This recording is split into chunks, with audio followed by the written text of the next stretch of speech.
말씀 마태복음 21장 23절에서 46절의 말씀 함께 읽겠습니다. 마태복음 21장 23절로 46절의 말씀 신약성경 36페이지 함께 읽겠습니다. 예수께서 성전에 들어가 가르치실세 대제사장들과 백성의 장로들이 나와 이르되 내가 무슨 권위로 이런 일을 하느냐 또 누가 이 권위를 주었느냐. 예수께서 대답하시되 나도 한 말을 너희에게 물으리니 너희가 대답하면 나도 무슨 권위로 이런 일을 하는지 이르리라. 요한의 세례가 어디로부터 왔느냐 하늘로부터냐 사람으로부터냐. 그들이 서로 의논하여 이르되 만일 하늘로부터라 하면 어찌하여 그를 믿지 아니하였느냐 할 것이요 만일 사람으로부터라 하면 모든 사람을 비웃고 요한을 선지자로 여기니 백성이 무섭다 하여 예수께 대답하여 이르되 우리가 알지 못하노라 하니 예수께서 이르시되 나도 무슨 권위로 이런 일을 하는지 너희에게 이르지 아니하리라. 그러나 너희 생각에는 어떠하냐. 어떤 사람에게 두 아들이 있는데 맏아들에게 가서 이르되 얘 오늘 포도원에 가서 일하라 하니 대답하여 이르되 아버지 가겠나이다 하더니 가지 아니하고 둘째 아들에게 가서 또 그와 같이 말하니 대답하여 이르되 실소이다 하였다가 너의 뉘우치고 갔으니 그 둘 중에 누가 아버지의 뜻대로 하였느냐. 이르되 둘째 아들이니이다. 예수께서 그들에게 이르시되 내가 진실로 너희에게 이르노니 세리들과 장로들이 너희보다 먼저 하나님의 나라에 들어가리라. 요한이 의에도 너희에게 왔거늘 너희는 그를 믿지 아니하였으되 세리와 장로는 믿었으며 너희는 이것을 보고도 끝내 뉘우쳐 믿지 아니하였도다. 다른 한 비유를 들으라.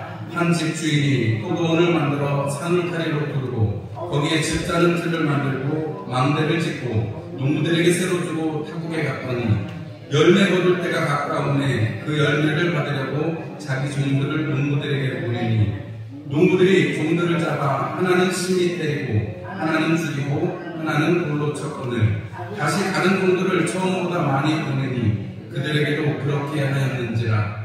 후에 자기 아들을 보내며 이르되 그들이 내 아들은 존내 아들이라 하였더니 농부들이 그 아들을 보고 서로 말하되 이는 상속자니 자 죽이고 그의 유산을 차지하자 하고 이에 잡아 포도원 밖에 내쫓아 죽였느니라. 그러면 포도원 주인이 올 때 그 농부들을 어떻게 하겠느냐. 그들이 말하되 그 악한 자들을 진멸하고 포도원은 제때의 열매를 바칠 만한 다른 농부들에게 새로 줄지니이다.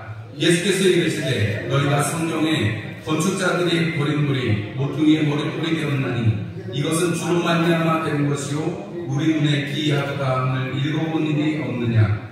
그러므로 내가 너희에게 이르노니 하나님의 나라를 너희는 빼앗기고 그 나라에 열매 맺는 백성이 받으리라.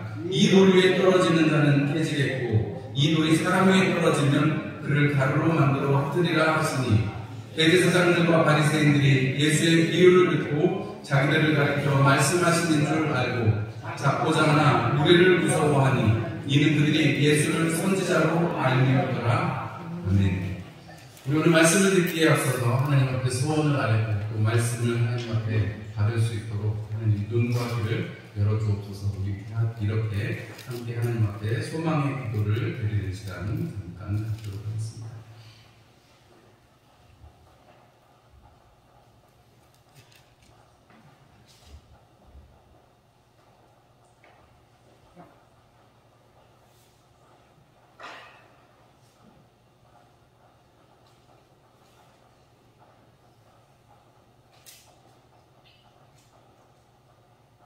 네, 우리 옆에 있는 분들과 인사 나누시겠습니다. 잘 오셨습니다. 축복합니다. 말씀을 은혜를 받읍시다. 우리 멀리 계신 분들하고도 주시면 좋겠습니다. 손도 들어주시면 좋겠습니다. 할렐루야. 네, 오늘은 성령강림 주일입니다. 성령강림 주일 따로 이렇게 설교는 드리지 못합니다만은 절기가 중요한 것이 아니라 사실은 1년에 한 번씩 이렇게 1차로 우리가 1차씩 절기를 따라서 주님의 이 일생과 또 우리 믿는 자들에게 일어나는 일들을 기념하는 것이 중요도 하지만 사실 그 일은 늘 우리 안에 있다는 사실을 잊지 않는 것이 더 중요하다 할 것입니다. 하루만 성령강림절이 아니잖아요. 그죠? 우리 안에 성령님이 늘 내주하시기 때문에 그때 그랬었다라는 걸 기념할 뿐이지 사실은 더 중요한 것은 항상 성령님께서 내 안에 내주하셔서 나로 하여금 하나님의 역사이신 예수 그리스도에 대해서 그 일과 그 말들이 생각나게 하시고 그 능력으로 살아갈 수 있도록 하시는 것이 훨씬 중요한 거죠. 맞죠, 여러분? 성령님이 내 안에 계신다. 성령님이 내 안에 계신다.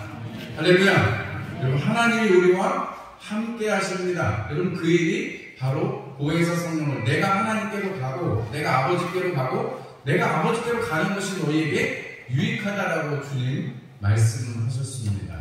우리는 주님이 유익이 있다라고 말씀하신 그리고 보혜사 성령님이 친히 우리 가운데 오셔서 예수님을 주로 시인할 수 있게 하셨으니 여러분 이 인류 역사에 무지하게 수지맞은 시대에 살고 계시는 겁니다. 아시겠죠? 여러분 우리가 구약에 있는 사람들 우리가 모세, 아브라함, 다윗 아무리 부러워도 그들이 오히려 우리를 부러워할 수밖에 없는 것은 우리는 하나님이 함께 하시는 임마누엘의 역사가 친히 우리의 생애 전반에 예수 그리스도를 믿고 적어도 이 믿음 안에 거하는 동안 그리고 우리가 자고 주님 오실 때 다시 일어나서 주님 나라로 이끌림을 받을 그 영혼에 여러분 우리는 하나님과 함께하고 있다는 큰 복을 누리고 있는 것입니다. 우리 주일전에 보지만 우리는 약속을 받은 자들로 하나님의 은혜 가운데 있다는 사실을 꼭 기억하시기를 주님의 이름으로 축원합니다. 네, 성령강림절 엄청나게 중요한 명절입니다. 우리 믿는 자들에게는 이렇게 중요한 예수 그리스도를 알고 예수 그리스도의 능력 가운데 살게 하시는 것이 성령님의 역사인데 사실은 성탄절이나 부활절은 우리가 잘 지키고 생각을 하고 또 우리가 부활절 같은 경우에 앞에 사순절도 보내고 이렇게 하지만 성령강림절에 대해서는 우리가 특별히 뭘 하지는 않는데 내년에는 우리 성령강림절을 앞두고 기도를 좀 해야 되겠어요. 열흘 동안. 제가 까먹을지도 모르니까 얘기해 주세요. 그래서 열흘 동안 주님이 40일 동안 부활하셔서 함께 계셨고 그리고 승천하신 후에 열흘 동안 제자들이 오로지 기도에 힘썼던 것처럼 우리 내년에는 이 명절이 중요한 건 아니지만 절기가 중요한 건 아니지만 우리가 내년에는 성령강림절을 기대하시면서 한번 그렇게 기도해보면 좋겠다 이런 생각이 이번 일주일을 지나면서 들었습니다. 네, 어쨌든 이제 지나갔으니까 지나간 건 지나고 내년에 이렇게 준비를 해서 하면 좋겠다 이런 생각이 들고요. 예, 오늘 이렇게 비가 내리는 와중에도 여러분들 주님의 전에 찾아 나오셔서 함께 예배 드리게 돼서 반갑고 또 반갑습니다. 축복합니다. 네, 오늘은 마태복음 21장 23절에서 46절의 말씀으로 답을 아는 대로라는 제목으로 함께 말씀을 나누려고 합니다. 여러분 혹시 답정너라는 얘기 들어보셨습니까? 답정너. 아시는 분 한번 들어보세요. 아시는 분. 답정너. 아마 대부분이 모르실 것 같아요. 요즘 젊은 사람들에게 답정너 그러면 요즘 젊은 사람들은 다 아는데 이제 저 한 40대부터 이렇게는 잘 모르는 것 같아요. 집사님 아세요? 답정너? 모르시죠? 아세요? 모르세요? 네. 김밀사님 모르면 아마 오시는 다 모르실 것 같습니다. 그리고 답정너라는 게 뭐냐면 답은 정해져 있어 너는 대답만 하면 돼 이런 뜻입니다. 여러분 너무 웃기죠? 답은 정해져 있어 너는 대답만 하면 돼. 그러면 이건 무슨 뜻이냐면 답이 정해져 있으니까 정해진 답을 안 하면 안 되는 거죠. 그래서 이게 사실은 요즘 젊은 친구들 사이에서는 이 답정너라는 게 사실 좋은 의미일 수도 있지만 오늘 예수님 같은 경우에는 답정너 같은 이런 질문들을 하시는데 사실은 예수님께서는 그냥 요즘에 이 젊은 세대들 사이에서 답정너라는 것은 사실은 그렇게 긍정적인 의미는 아닙니다. 왜냐하면 칭찬을 받거나 인정을 받거나 내가 원하는 대답을 해달라고 답은 정해져 있지만 너는 대답을 해라 이런 거니까요. 여러분 요즘에 우리 젊은 친구들이 인정받고 싶고 내가 듣고 싶은 얘기를 듣기 위해서 답정너라는 그런 말이 생기고 내가 질문하면 꼭 이렇게 대답해야 돼. 그래서 이걸 연구한 사람도 있는데 거기 보니까 이 답정너도 두 가지 부류가 있대요. 시험용이 있다는데 예를 들자면 엄마나 친구가 야 이거 뭘 그 음식을 해주고 야 이거 맛있냐? 그럼 답은 뭐예요? 맛있다고 대답을 해야 된다는 거예요. 답이 정해져 있다는 거예요. 이렇게 옷을 입고 어떤 친구가 나 살쪘지 옷이 꽉 입는 것 같으면 아니야 살 하나도 안 쪘어 예뻐 이렇게 대답을 해야 된다는 거예요. 이렇게 시험형이 있답니다. 그리고 자랑형이라는 답정너도 있대요. 자랑형. 사람들이 이런 거, 이 사회적인 현상을 연구하는 건데, 이 자랑은 뭐냐면, 외모나 능력 같은 것을 자랑하기 위해서 하는 거라고. 키가 170인데, 우리 아가씨들이 170 정도 되면, 몸무게가 보통 사람은 한 60kg가 넘어가거나 그 언저리에 있어야 사실 정상이잖아요. 그게 사실 정상인데, 인터넷에 나오는, 이 텔레비전에 나오는 유명 연예인들을 보면, 키가 170m인데 몸무게는 40kg라는 거예요. 그럼 사실은 빼짝 골아가지고 젓가락 같은 몸일 거거든요. 그런데 TV는 사실 이렇게 여러분들이 보시면 몸이 이렇게 확장이 돼서 보이거든요. 그래서 정말 젓가락 같은 사람이 TV에서는 날씬하게 보이고 TV에서 약간 통통하게 보이는 사람은 실제로 보면 건강하게 예쁜 그런 사람이 되거든요. 실제적으로 화면에 왜곡이 있긴 한데 내가 그 자랑형은 내가 170인데 48kg나 나가 이렇게 하면 무슨 질문이에요? 야, 너 정말 몸매가 좋다. 너 뭔가를 잘하는구나 이런 얘기를 듣고 싶어 하는 것이고 이번에 토익 봤는데 950점밖에 못 받았어. 이거 어떡하지?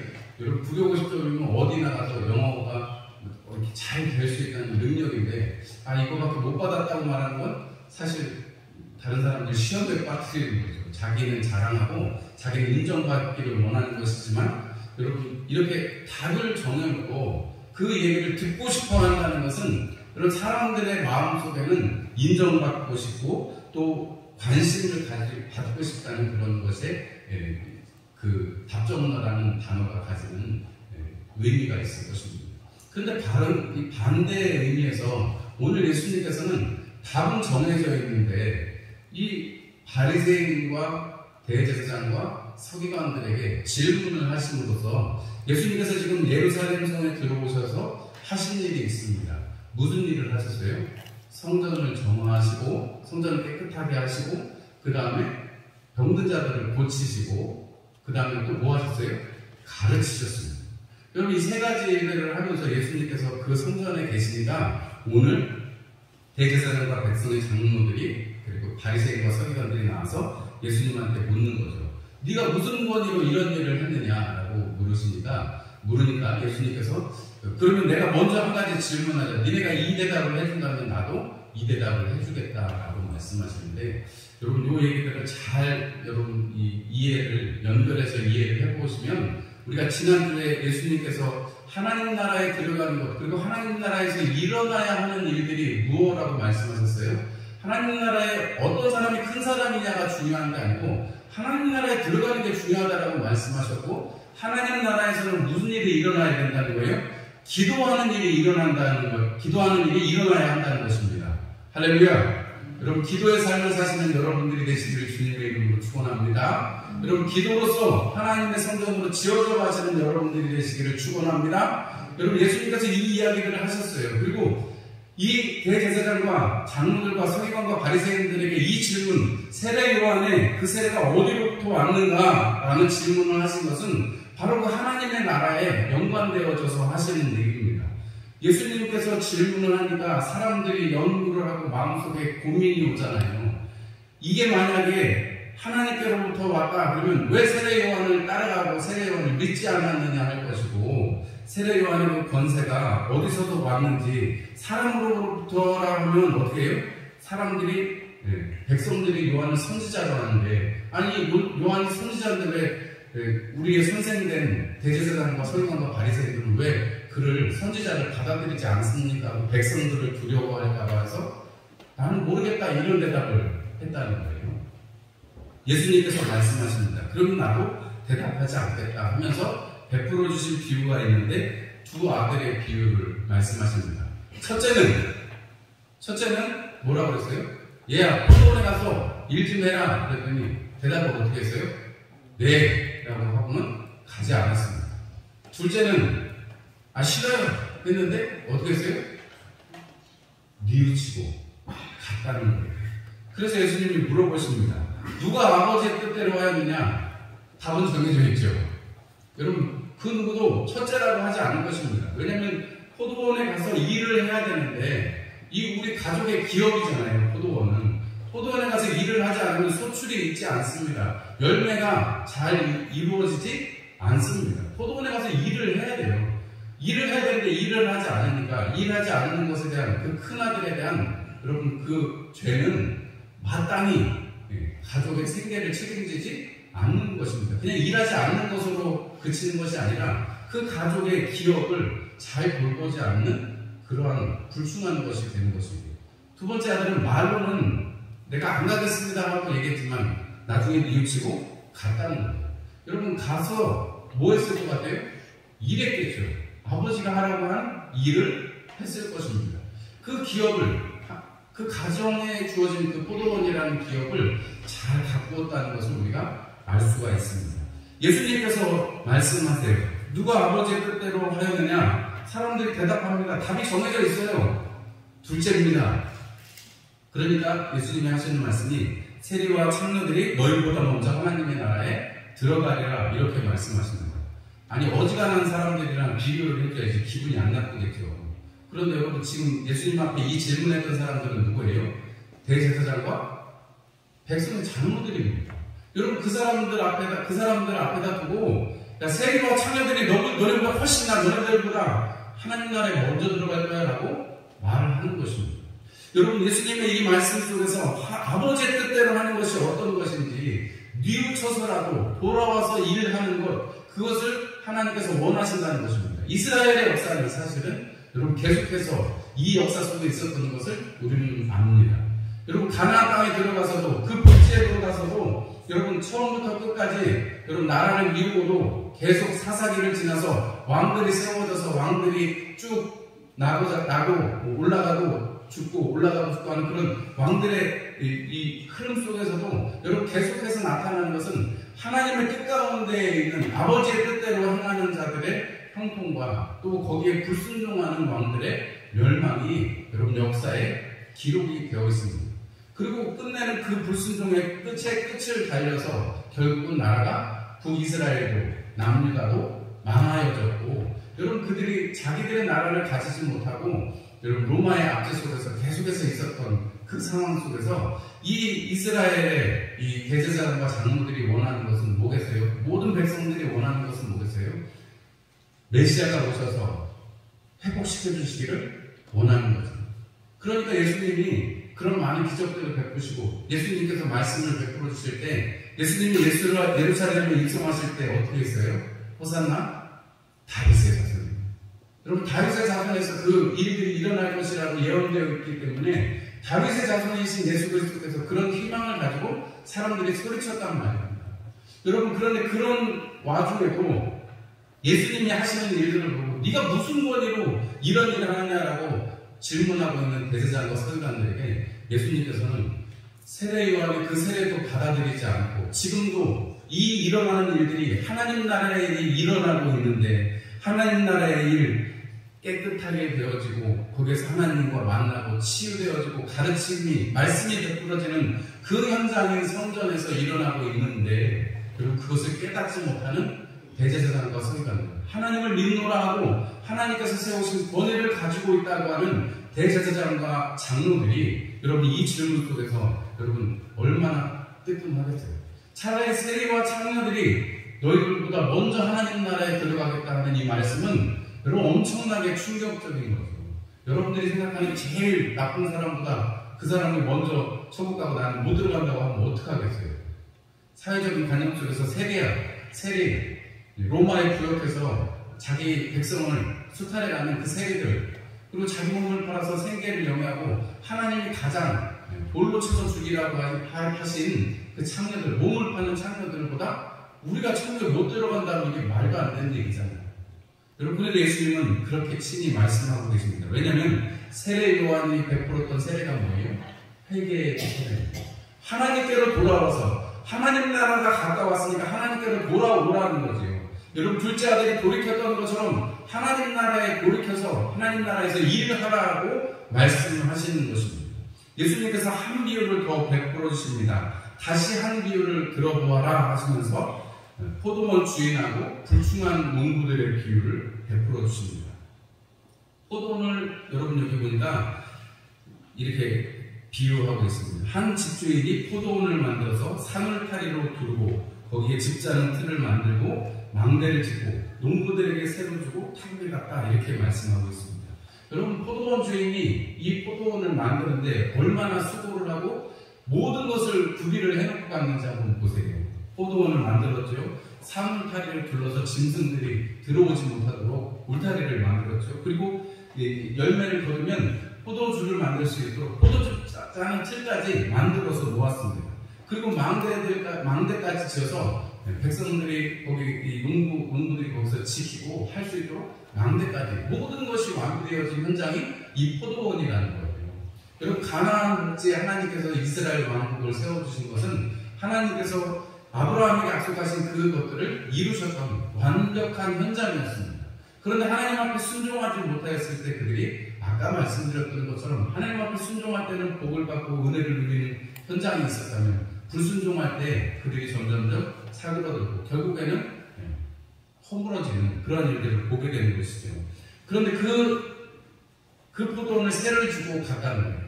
그래서 열매 얻을 때가 되어가지고 새를 받으려고 종들을 보냈더니 하나는 여기 뭐라고 써있어요? 하나는 때리고 하나는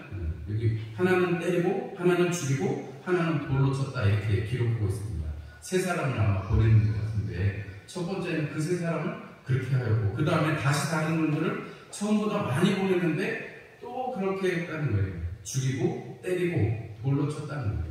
여러분 이스라엘 역사에 수많은 선지자들을 하나님께서 보내셨던 선지자들을 존대하고 그들의 말을 들어준 적이 별로 없습니다.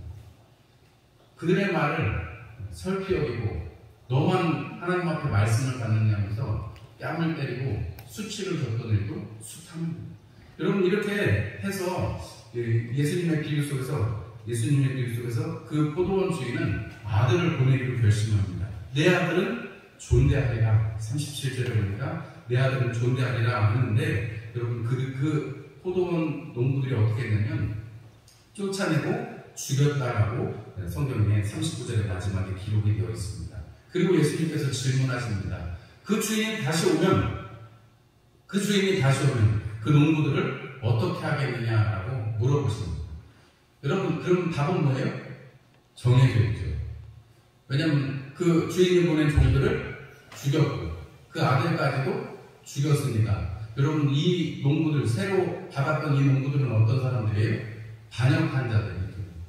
정말 불순한 자들이죠. 이 사람들은 어떻게 해야 돼요? 압니다. 41절에 보니까 악한 자들을 진멸하고 포도원은 제때의 열매를 바칠 만한 다른 농부들에게 새로 줄지니라 이렇게 대답합니다. 아니 얼마나 상식적이에요. 포도원을 새를 줬는데 새를 바치지도 않고 오히려 위해를 갖고 보낸 종들을 그리고 아들을 잡아 죽였다 그러면 그런 사람들을 그대로 두는 것은 마땅치 않은 일이죠. 정의롭지 않은 일입니다. 사람들의 마음속에서 다 압니다. 그런 정도라면 진멸하라고 말씀하고 있습니다. 자기들 입에서 진멸해야 된다는 정말 답정론대에 정해진다고요. 그런 사람들은 세상에 살려둘 수가 없는 사람들입니다. 죽이고 정말로 새를 바칠 만한 다른 사람한테 주는 게 맞죠? 라고 얘기합니다. 근데 여러분 맨 마지막에 우리 보시면 아시지만 45절에 보시면 아시지만 자기들을 가리켜 하신 말씀인 줄을 알고 라는 거죠. 여러분 이미 자기들이 대답을 하면서도 자기들도 마음속에 한 가지 불안함이 있는 거죠. 정해진 답을 하면서도 이 한 가지 불안함이 있는 것입니다. 이 말씀이 나를 향한 우리를 향한 말씀이구나 하는 것을 아는 것입니다. 예수님이 이렇게 말씀하세요. 43절에 하나님의 나라를 너희는 빼앗기고 그 나라의 열매 맺는 백성이 받으리라 이렇게 말씀하십니다. 여러분 오늘 우리가 이 예수님이 예루살렘에 들어오셔서 성전에 서서 가르치시고 고치시고 하나님의 나라를 선포하시면서 하나님의 그 거룩하신 거 함께 하시면서 여러분 우리가 중요한 것이 무엇인지에 대해서 다시 한 번 더 이 대제사장과 서기관과 바리새인들에게 이야기하고 계신 것입니다. 다음 주에 계속해서 또 사두개인들이나 이렇게 논쟁하는 장면이 나옵니다만 그 이후에는 예수님께 감히 묻는 자가 없습니다. 예수님께 물어서 오늘 예수님이 대답을 해주시면서 정해진 답을 사실은 대제사장과 서기관들과 바리새인들도 알고 있다는 거예요. 여러분, 믿음이라는 게 어떤 것인지 우리는 고민을 참 많이 할 때가 있습니다. 그러나 여러분, 믿음은 여러분 우리가 몰라서 못 믿는 게 아니고 우리 안에 있는 믿음이 여러분 그것이 행함으로 하나님 앞에 함께 드려지지 않기 때문에 우리 믿음이 확증되지 않기 때문에 여러분 우리가 믿음에 대해서 고민을 하는 것 뿐이지 우리가 욕심에 이끌려서 우리가 믿노라 하고 그 응답을 받지 못하기 때문이지 여러분 믿음의 현장이 되어야 할 여러분 성전에 언제 올라와요? 하나님 앞에 속죄의 예물을 드릴 때 하나님 앞에 자원하는 심정으로 하나님 앞에 감사하는 심정으로 나올 때 그때 하나님 앞에 제사하는 곳이 성전입니다. 하나님 앞에 기도하는 곳이 성전입니다. 여러분 그렇다면 그 성전에서 지금 하나님의 말씀이 선포되어지고 예수님을 통해서 선포되어지는 것 그 믿음의 현장, 우리 신앙의 현장에서 정말로 중요한 것은 여러분 믿음이 있는가, 여러분 우리가 하나님의 나라를 사모하는가, 하나님 나라에 들어가기를 사모하는가 할 때 여러분 우리에게 정말 그러하다, 내가 하나님의 나라를 사모하고 믿음이 내 안에서 일하기를 사모한다 해야 할 것입니다.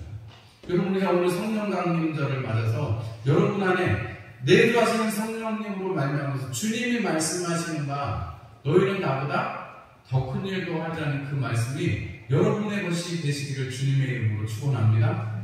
여러분 주님께서 이 바리새인과 서기관들의 이 대답을 아는 대로 여러분 행하여야 하는데 바리새인과 서기관들은 여전히 뭐예요? 예수님께 물어보고 예수님 앞에서 그 답을 자기들이 불안하고 알면서도 그 대답을 하고서도 여러분 돌이키지 못합니다. 여러분 돌이키지 못하는 이것이 하나님을 향한 믿음이 될 수가 없고 여러분이 믿음의 결과물로 우리 가운데 허락되어지는 하나님의 나라를 그들은 유혹으로 받지 못한다는 거예요. 하나님의 나라에 들어가지 못한다는 것입니다. 여러분 평소에 서 있는 대로 하면 제일 앞에 서 있는 대제사장이 그리고 그 다음 줄에 서 있는 장로들이 하나님 앞에 먼저 들어가야 될 것 같은데 여러분 달리기를 해보면 맨 앞에 있는 사람이 먼저 들어가야 되잖아요. 그죠? 순서대로 들어가니까. 그런데 여러분 성경에 하나님의 나라는 어떻게 된다고 하셨어요? 예수님께서 우리 앞에 있는 말씀을 두 번이나 그 말씀하셨잖아요. 먼저 된 자가 나중 되고 나중 된 자가 먼저 된다 이 말씀을 하셨단 말이죠. 그러면 여러분 오늘 우리가 여러분 정말 정해진 답을 우리는 압니다. 우리 정해진 답대로 우리가 살아가지 못하는 것은 우리가 각 사람이 욕심에 이끌려서 미혹되기 때문에 그렇습니다. 여러분 우리 안에 성령님께서 주시는 거룩한 욕심 외에는 이 세상의 헛된 욕심들이 사그라질 수 있도록 성령의 불로 태워주시도록 기도하시는 여러분들이 되시기를 주님의 이름으로 축원합니다. 여러분 야고보는 우리에게 도전합니다. 믿음이 있는가? 믿음이 있는가? 믿음이 있고 행함이 없다면 무슨 유익이 있겠는가라고 야고보서 2장 14절에 말씀합니다. 그러면서 17절 말씀에 행함이 없는 믿음은 죽은 것이다 라고 말씀합니다. 믿음이 그의 행함과 함께 일하고 행함으로 그 믿음이 온전케 된다고 2장 22절에 말씀하고 있습니다.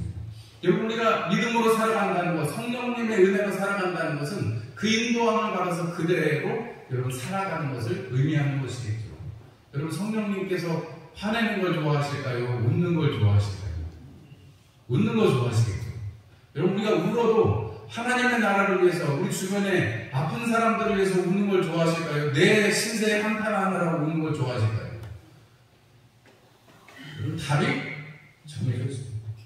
여러분 성령님께서 우리 안에 어떤 소망을 주시고 우리를 움직여 가시는 것에 대해서 여러분 우리는 다 알아요. 우리가 모르지 않습니다. 다만 우리의 욕심이 그렇게 하지 못하게 합니다. 예배하고 싶어도 예배의 시간이 있어도 이런 핑계가 되고 저런 핑계가 되고 이런 욕심이 생기고 저런 욕심이 생기고 게을러지고 그러니까 못하는 것 뿐이죠. 제가 그 증인입니다. 잠 조금만 더 자고 싶어가지고 딱 벌써 일어나서 나가면 새벽 늦지도 않고 그럴 텐데 벌써 뭐 한 번 빼먹고 여러 번 한 두세 번 늦었긴 했습니다만은 여러분 예배드리는데 여러분 우리가 주저하게 된다면 하나님의 일을 하는데 주저하게 된다면 우리의 삶의 어떤 일들에 대해서 주저하게 된다면 여러분 그것은 우리가 욕심에 이끌려서 미혹되고 있다는 사실을 분명하게 알아야 합니다. 하나님의 나라는 하나님의 나라를 받고 하나님의 나라에 들어가고 여러분 이 길에 무엇보다도 중요하고 신앙의 결정은 이것인데 신앙의 여러분 마지막은 이거잖아요. 하나님 나라에 들어가는 거잖아요. 여러분 이 땅에서 로또 맞으시고 부자로 살기를 원하세요? 하나님 나라에 가서 부자 되세요.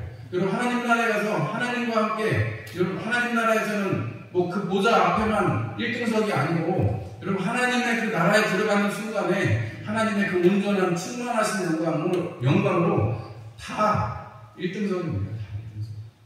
물론 상급은 다를 수 있겠습니다만은 우리가 생각하는 방식의 상급이 아닐 것입니다. 여러분 하나님의 나라는 그 보좌들은 준비된 자들에게 주어질 것이라 말씀하십니다. 여러분 하나님의 나라를 사모하시는 우리 학생교회 모든 성도 여러분, 여러분 하나님의 나라를 너희는 빼앗기고 그 나라에 열매 맺는 백성이 받으리라. 세리와 청년들이 너희가 먼저 들어가리라. 이 말씀을 선언받는 대제사장과 서기관들은 아직 기회가 남아있어요. 그런데 오늘 성경에 보면 예수님을 잡기를 원하지 예수님 앞에 무릎 꿇지 않습니다. 여러분 주님 앞에 복종하지 못하는 주님 앞에 그렇게 살기를 한편으로는 사모하면서도 마치 이렇게 대제사장과 서기관들처럼 예수님을 잡기를 바라는 것처럼 우리의 욕심에 이끌려서 살려고 하는 우리 자신을 붙들어서 여러분 지금 이 세대에 그냥 관심받고 인정받고 싶어서 답이 정해져 있는 질문을 하는 그런 사람들이 아니라 여러분 답이 정해져 있는 그 진리의 말씀을 받은 우리가 여러분 그 진리의 말씀대로 살아서 주님을 기쁘시게 해드리고 행함이 있는 믿음으로 주님과 함께 공연하고 주님의 역사를 일으키시는 저와 여러분들이 되시기를 주님의 이름으로 축원합니다. 우리 함께 찬송 드리겠습니다. 찬송 331장